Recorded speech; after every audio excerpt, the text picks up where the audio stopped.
네, 브리핑 함께 보셨습니다. 강력한 거리두기 조치에도 확진자 수가 줄지 않자 정부가 결국 현 4단계 거리두기 조치를 2주 더 연장하기로 했습니다. 대형마트 등 감염 위험이 높은 시설의 방역 조치도 강화합니다. 다만 결혼식이나 장례식은 친족이 아니더라도 참석할 수 있도록 지침을 완화했습니다. 김지영 기자가 보도합니다.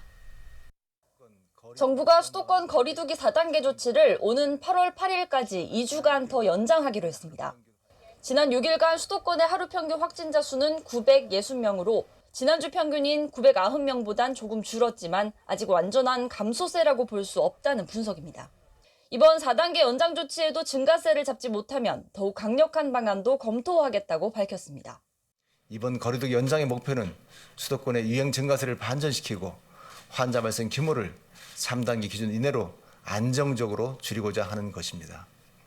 2주 내에 이런 목표가 달성되지 못한다면 시설에 대한 집합 금지, 운영시간 제한 강화 등 더욱 강력한 방역 강화 방안을 검토하겠습니다.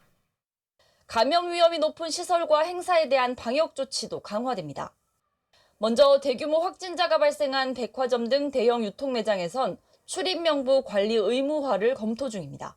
그동안 예외가 적용됐던 사설 스포츠 영업장에서도 모임 인원 제한이 동일하게 적용됩니다.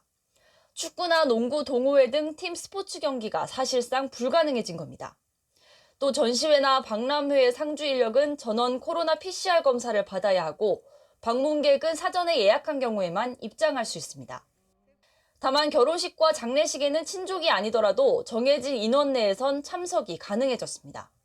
4단계에서는 결혼식, 장례식은 친족만 49인까지 모일 수가 있었습니다. 정부는 국민들의 여러 불편을 고려하여 친족이 아니더라도 49인까지 모일 수 있도록 이번 조치를 변경하였습니다. 비수도권의 확진자 수가 점차 늘고 있는 상황에 대한 우려도 계속되고 있습니다. 23일 기준 강원도의 확진자 수는 62명으로 강릉은 이미 4단계 조치가 시행 중입니다. 원주와 속초시 등도 차례로 거리두기 단계를 3단계로 격상합니다.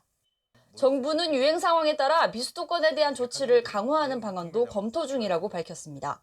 변경된 4단계 조치는 오는 26일부터 일괄 적용됩니다. BTV 뉴스 김지영입니다.